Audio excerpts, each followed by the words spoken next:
अस्सलामु अलैकुम वरहमतुल्लाहि वबरकातुहू अऊज़ु बिल्लाहि मिनश शैतानिर रजीम बिस्मिल्लाहिर रहमानिर रहीम। बाद लोगों को एलर्जी होती है, किसी को डस्ट से एलर्जी होती है, किसी को पोलन एलर्जी होती है, किसी को ग्लूटेन एलर्जी होती है। इसी तरह दूध से भी बाद लोगों को एलर्जी होती है। वो कौन सी एलर्जी होती है और ये क्या नुकसान देता है। और बाज़ बच्चे जो होते हैं या बूढ़े होते हैं, जवान होते हैं, उनको दूध दे दिया जाए तो उनको को तकलीफ़ शुरू हो जाती है। ये किस वजह से होती है, सारी मैं तफसील से आपको बात बताऊंगा। बड़ी डिटेल से आपको बताने की कोशिश करूंगा और आपको समझ भी आएगी आसान अल्फाज में। मैं आपको बताऊंगा। पूरी वीडियो देखें, आपको बहुत ज़्यादा फ़ायदा होगा। मैं हूं डॉक्टर हफ्स अब्दुस्तार रंजम। आप देख रहे हैं यूट्यूब चैनल। मेरा आज का जो मौजू है वो है milk allergy, lactose intolerance. Milk allergy पहले मैं बात करता हूं कि मिल्क एलर्जी क्या होती है। जैसे लोगों को ये जब फूल निकलते हैं तो उस वक़्त उनको एलर्जी होना शुरू हो जाती है। बाद लोग डस्ट का काम कर लें, कहीं पोल्यूशन में चले जाएं तो उनको वहाँ से एलर्जी होना शुरू हो जाती है। और कुछ लोग ऐसे भी होते हैं जो गंदम खाते हैं, बच्चे तो जवान भी हो सकते हैं, बूढ़े भी हो सकते हैं, कि उनको ग्लूटेन एलर्जी हो जाती है। इसी तरह दूध पीने से भी एलर्जी हो जाती है। बाद लोगों के अंदर ये हसासियत पैदा हो जाती है, सेंसिटिविटी आ जाती है कि उनको दूध ही नुकसान देना शुरू हो जाता है। दूध से क्या होता है एलर्जी, कैसे आपको महसूस होगी कि दूध से एलर्जी हो गई है। जब वो मुतल्लका बच्चा हो, बूढ़ा हो, जवान हो, मर्द हो, औरत हो, कोई भी हो, जब दूध पीता है तो उस वक्त उसके जिस्म के ऊपर इचिंग वगैरह आना शुरू हो जाती है, धप्पड़ बनने शुरू हो जाते हैं, खारिश शुरू हो जाती है। बहुत ज़्यादा उसको तकलीफ़ महसूस होना शुरू हो जाती है। और उसके बाद उसके अंदर पेट के अंदर उबाले से उठने शुरू हो जाते हैं, जैसे गुबार सा बन गया हो। उसके साथ साथ बाज़ दफ़ा उसको नोज़िया वॉमिटिंग वगैरह भी होना शुरू हो जाती है, सर को दर्द होना शुरू हो जाता है, गुबार सा चढ़ जाता है सर को। इस किस्म की अलामात आती हैं। दोस्तों, इस मरीज़ को क्या करना चाहिए, क्या आया कि इसको दूध पीना चाहिए या नहीं। ये भी हो सकता है कि बाज़ दफ़ा दूध के अंदर कोई जहरीली चीज़ मिक्स हो गई हो, या दूध इस किस्म का आ गया हो, कोई दूध का बजाते खुद उसके अंदर अमल दखल ना हो, उस चीज़ ने एलर्जी कर दी हो, वो चीज़ नुकसानदेह बन गई हो। ये भी देखना पड़ेगा। दूसरी बात जो है वो है लैक्टोज इंटॉलरेंस। ये एलर्जी और लैक्टोज इंटॉलरेंस का जो है वो फ़र्क है। मिल्क एलर्जी जो है यानी दूध पीने से जो एलर्जी होती है वो और चीज़ है। लैक्टोज इंटॉलरेंस जो है वो और चीज़ है। मैं अब आपको बताता हूँ कि लैक्टोज इंटॉलरेंस क्या होती है और ये कैसे होती है, इसकी अलामात क्या है। दोस्तों, लैक्टोज इंटॉलरेंस जो है, दूध जब पिया जाता है तो ये अंदर जाके लैक्टोज की शक्ल में बदल जाता है। इसके अंदर लैक्टोज होता है और ये ग्लूकोज की शक्ल में जब चेंज होता है तो वहां पर इसके अंदर प्रॉब्लम आती है। यानी दूध के अंदर तो लैक्टोज पहले से मौजूद था। छोटी आंत के अंदर जब ये जाता है वहां पर एक एंजाइम पैदा होता है लैक्टेज। लैक्टेज जब इसको तोड़ता है यानी इसको ब्रेक करता है तो ये ग्लूकोज की शक्ल में, यानी पहले ये लैक्टोज होता है, लैक्टोज की शक्ल में ये मीठा होता है, चीनी होती है। और बाद में जब लैक्टेज इसके ऊपर अमल करता है, छोटी आंत के अंदर वो पैदा होता है।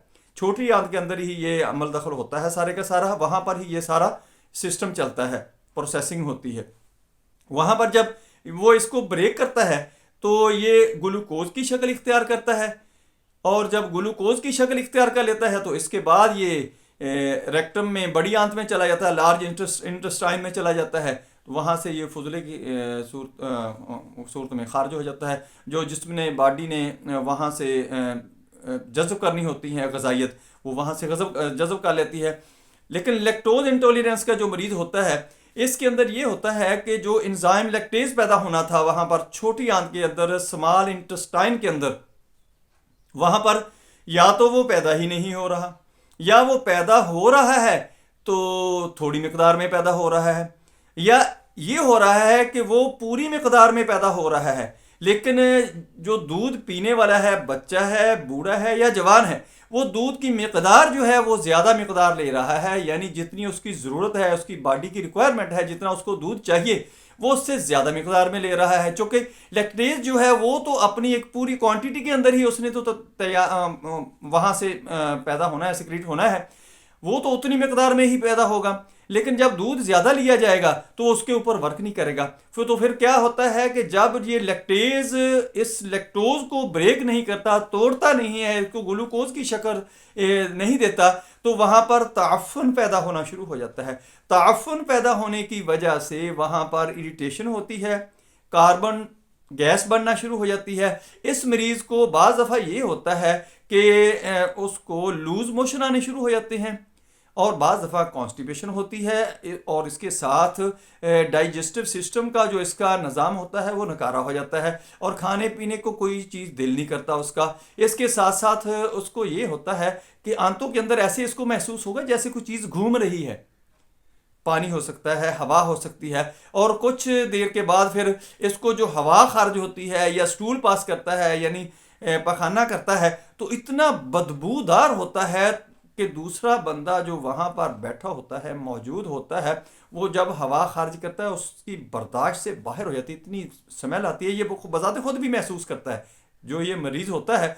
बच्चों को अक्सर माएँ शिकायत करती हैं, घर वाले शिकायत करते हैं कि बच्चा जब हवा खारिज करता है तो इतनी बदबूदार होती है कि सर दर्द करना शुरू कर देता है और सर को चढ़ जाती है, और जब ये स्टूल पास करता है तो उस वक्त भी इतना ताफुन होता है, इतनी बदबू होती है, तो बर्दाश्त नहीं होती। यही अलामत होती है, यही सिम्टम होती है कि इन मरीज़ों को, इन बच्चों को लैक्टोज इंटॉलरेंस होता है, कि वहाँ पर ताफुन बनता रहता है। चूंकि लैक्टेज जो हार्मोन एंजाइम पैदा होना था वो नहीं पैदा हुआ, या थोड़ी मकदार में हुआ, या दूध ज़्यादा ले लिया, वो वहाँ पर जो उसकी सारी होना था हाजमे का निज़ाम वो नहीं हुआ, यानी वो ग्लूकोज में नहीं हुआ, लैक्टोज ब्रेक नहीं हुआ, तो वहाँ पर ताफुन पैदा होना शुरू हो गया, जिसकी वजह से इसकी जो रेक्टम होती है उसके अंदर बर्निंग वगैरह, जलन वगैरह महसूस होती है, दर्द वगैरह महसूस होती है, वहाँ पर इरिटेशन होती है। इस किस्म की अलामत सिम्टम्स आती हैं, और बच्चा जो होता है वो जी भर कर खाता नहीं है, दूध नहीं पीता।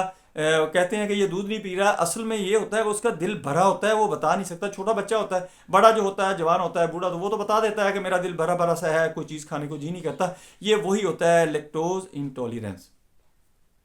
अच्छा, अब ये क्या है, इसका इलाज हम क्या करेंगे और इसकी डायग्नोज कैसे होगी? देखिए, लैक्टोज इंटॉलरेंस के टेस्ट होते हैं, इसके स्टूल का टेस्ट किया जा सकता है, या फिजिकली इस मरीज़ को देखा जा सकता है कि इसकी क्या है, या उसकी सिम्टम्स जो उसके सराउंडिंग में रहते हैं, इर्द गिर्द रहते हैं। अगर बच्चा है तो उसके वालिदैन बता सकते हैं ये हवा खारिज करता है या जब स्टूल पास करता है तो इंतहाई ताफुन वाली बदबूदार होती है, और जब इसको दूध दिया जाता है तो इसकी तबीयत बिगड़ना शुरू हो जाती है।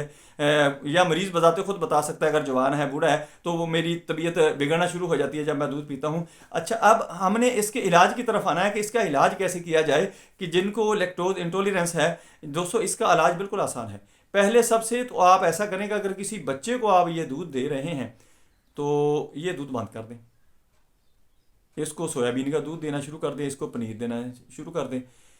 या ये करें कि दूध की क्वालिटी चेक करें कि दूध आया कि आपको ठीक भी मिल रहा है। दूध का तो बेड़ा गर्क नहीं कर दिया। नॉर्मल दूध जो होता है वो जल्दी तकलीफ नहीं देता। ये जो अब हम फार्मिंग कर रहे हैं इसके अंदर बहुत सारी खबास्तें आ गई हैं, बहुत सारी ऐसी खुराकें देना शुरू कर दी हैं जानवरों को, बहुत सारे एंटीबायोटिक ऐसे देने शुरू कर दिए, बहुत सारी ऐसी मेडिसिन देनी शुरू कर दी जिसकी वजह से दूध का बेड़ा गर्क करके रख दिया हमने। वो किसको माफ़ करेगा? किसी को भी नहीं माफ़ करना, ना बड़े को, ना बूढ़े को, ना बच्चे को। पहले नंबर पे तो ऐसे दूध से जान छुड़ाएं।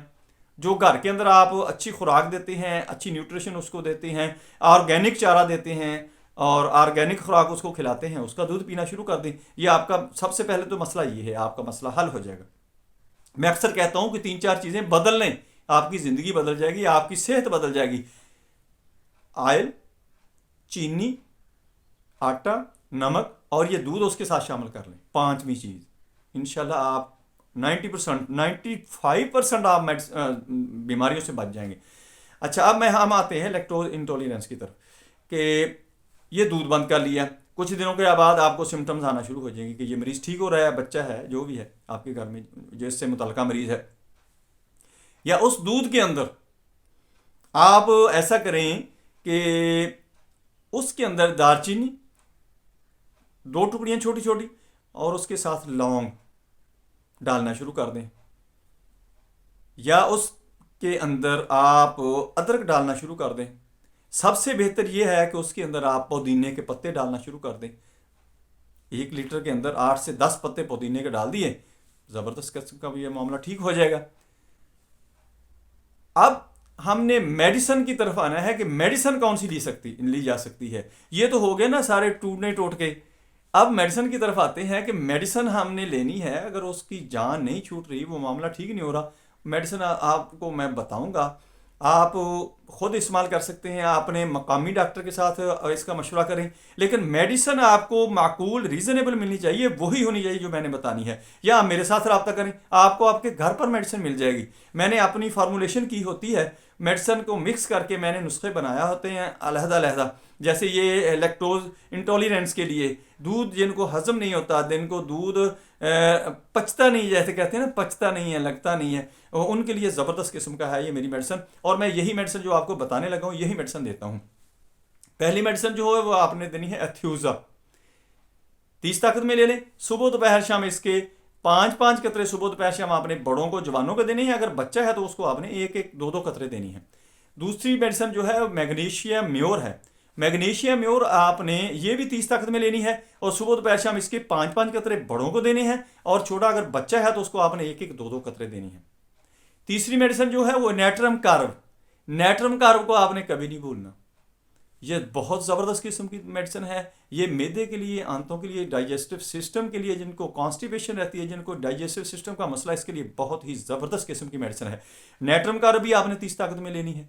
सुबह दोपहर शाम इसके 5-5 कतरे बड़ों के लिए, जवानों के लिए, और छोटा बच्चा जो है उसके लिए आपने 1-1 कतरा सुबह दोपहर शाम, या ज़्यादा से ज़्यादा 2-2 कतरे आपने दूध के अंदर, पानी के अंदर, जिस चीज़ के अंदर भी मर्जी है, मिक्स करके आपने इस्तेमाल कर लें। आपने तवज्जो इस चीज़ के ऊपर देनी है, आपको म्यारी मेडिसिन मिलनी चाहिए, 1 नंबर हो, ठीक हो, उसके मतलब मिलावट ना हो, कोई और मेडिसिन ना उठाकर फेंक दें और कोई ना दे दें। ये आपको बिल्कुल क्लियर कर देगा।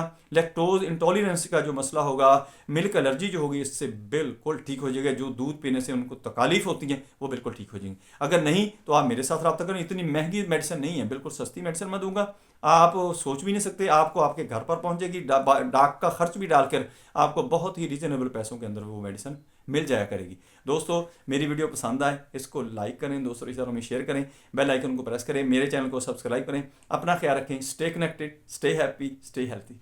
अल्लाह हाफिज़। अस्सलामु अलैकुम वरहमतुल्लाहि वबरकातुहू।